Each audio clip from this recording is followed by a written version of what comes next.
सुलगता सवाल देख रहे हैं आप, और मैं हूं आपके साथ दिव्या सिंह। अमित शाह के धमाके ने लालू यादव के घर में बवाल मचा दिया है। आरजेडी को ऐसा झटका लगा है कि तेजस्वी यादव फूट फूट कर रो रहे हैं। एक तरफ नीतीश ने सबको मिट्टी में मिला दिया है, तो दूसरी तरफ पार्टी छोड़कर जाने वालों ने आरजेडी को कंगाल कर दिया है। बड़ी खबर यह आ रही है कि बिहार के 21,000 यादव बीजेपी में शामिल हो गए हैं। यादव समुदाय ने तेजस्वी यादव पर इतना घिनौना आरोप लगाया है कि बिहार की राजनीति में कोहराम मच गया है। 21,000 यादवों ने ऐसे वक्त पर लालू यादव को उनकी औकात दिखाई है जब आरजेडी तमाम विवादों से मझधार में फंसी हुई है। लालू यादव के हालातों पर तमाम तरह के सवाल सुलग रहे हैं।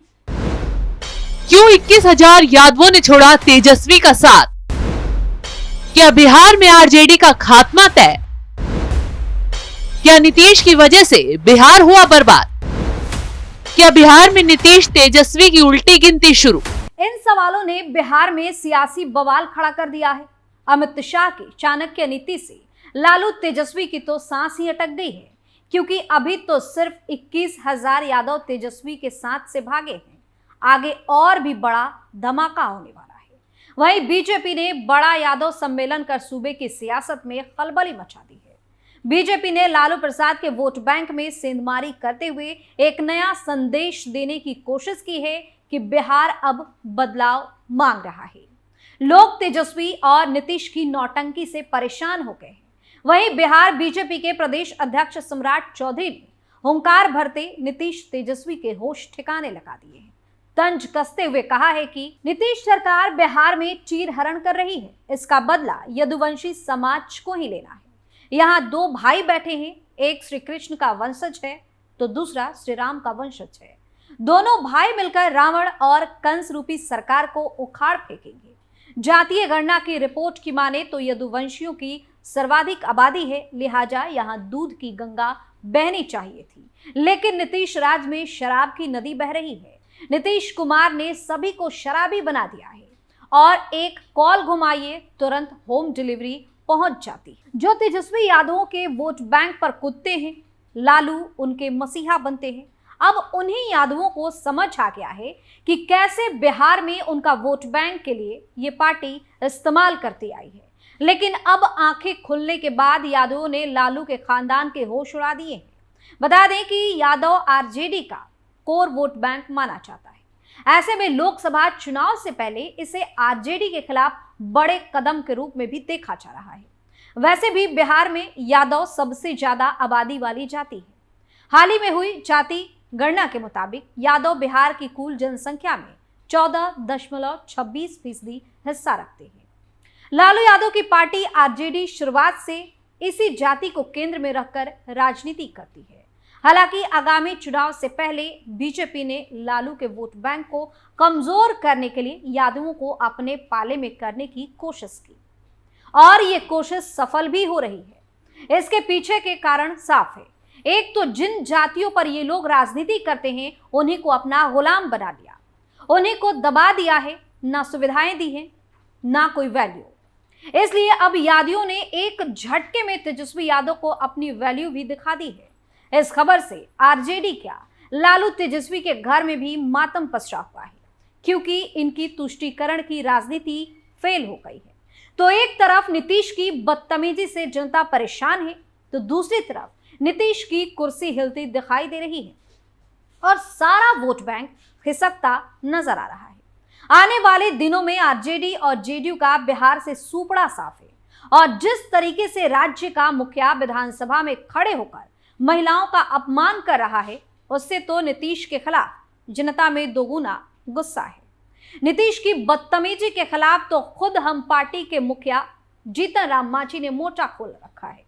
दिल्ली से बिहार तक बवाल शुरू कर दिया है।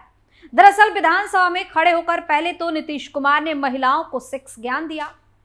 उनके बेहूदे बयान पर देश भर में बवाल मचा, मामला कोर्ट तक पहुंच गया। महिला आयोग ने भी नोटिस जारी कर नीतीश पर शिकंजा कस दिया। अपने इस बयान पर नीतीश फंसे तो विधानसभा में माफी मांगने खड़े हो गए।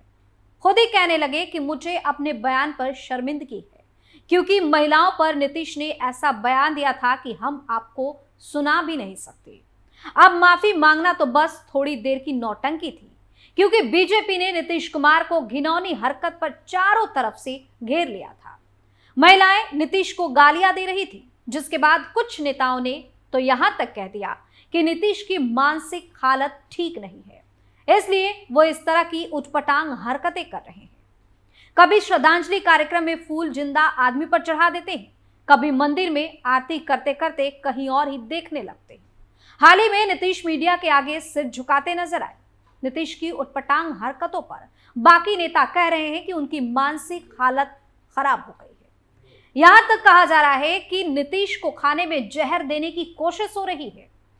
ये बस आरोप जीतन राम मांझी ने लगाए।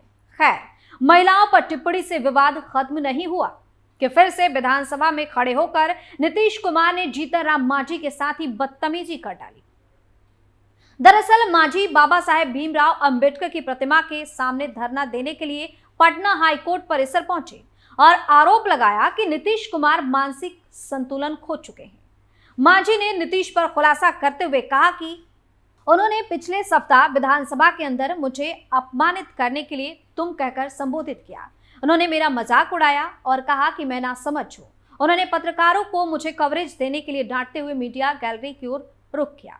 मैंने नीतीश कुमार के खिलाफ मोर्चा खोल दिया है और छठ उत्सव के बाद में दिल्ली में इसी तरह का धरना दूंगा। मेरा अगला धरना राजघाट में महात्मा गांधी के स्मारक पर होगा। बिहार को ऐसे मुख्यमंत्री से छुटकारा चाहिए जो मानसिक रूप से स्वस्थ नहीं है। अगर जरूरत पड़ी तो हम कानूनी कदम भी उठाएंगे। अब नीतीश कुमार की नौटंकी उन्हीं पर भारी पड़ रही है। जीतन राम मांझी ने मौन व्रत के जरिए नीतीश के खिलाफ मोर्चा खोल दिया है। मांझी को बीजेपी का भी पूरा सपोर्ट मिल रहा है। पीएम मोदी ने खुद चुनावी मंच से मांझी के साथ नीतीश कुमार की बदसलूकी का मुद्दा उठा दिया। प्रधानमंत्री मोदी ने एक रैली में कहा कि बिहार विधानसभा में निर्लज्जता के सारे दलित नेता और पूर्व सीएम जीतन राम मांझी को अपमानित किया गया। पीएम मोदी ने दावा किया कि नीतीश कुमार ने इससे पहले रामविलास पासवान को भी अपमानित किया था। दलितों को इसी तरीके से अपमानित करना नीतीश और कांग्रेस के सभी दलों की आदत है। पीएम मोदी ने नीतीश और कांग्रेस को दलित विरोधी बताते हुए मांझी का समर्थन किया। ऐसे में मांझी भी अब पूरी मजबूती से नीतीश के काले चिट्ठे खोल रहे हैं। मांझी ने कहा कि उनके साथ जो हुआ उससे दलित समाज शर्मसार है। दलितों के साथ साथ महिलाओं को भी नीतीश कुमार ने छोड़ा नहीं है। इस मुद्दे को प्रधानमंत्री मोदी तक अपने भाषणों में उठाया है। लेकिन राज्य में जिस हिसाब से नीतीश की हरकतें बढ़ती जा रही हैं और आरजेडी उनके कारनामों में सपोर्ट कर रही है, उससे बिहार जंगलराज में धंसता जा रहा है। जनता काफी नाराज है क्योंकि सत्ता में बैठे नेता ऐश मौज कर रहे हैं। नीतीश ने बिहार को राम भरोसे छोड़ दिया है। खुद आरजेडी नीतीश के साथ गेम खेल रही है। आने वाले दिनों में नीतीश कुमार ना तो घर के रहेंगे और ना ही घाट के, क्योंकि आरजेडी के नेता दांव लगा रहे हैं कि किसी तरह नीतीश को दिल्ली भगा दिया जाए और सीएम की कुर्सी तेजस्वी के हाथों में आ जाए। उन्हें सपना दिखाया जा रहा है कि इंडिया गठबंधन की पसंद नीतीश है। उन्हें पीएम की रेस में आगे माना जा रहा है। लेकिन ये बात नीतीश के लिए सिर्फ सपना साबित होने वाली है, क्योंकि इंडी गठबंधन भी नीतीश कुमार की बयानबाजी और उनकी हरकतों से अब परेशान है।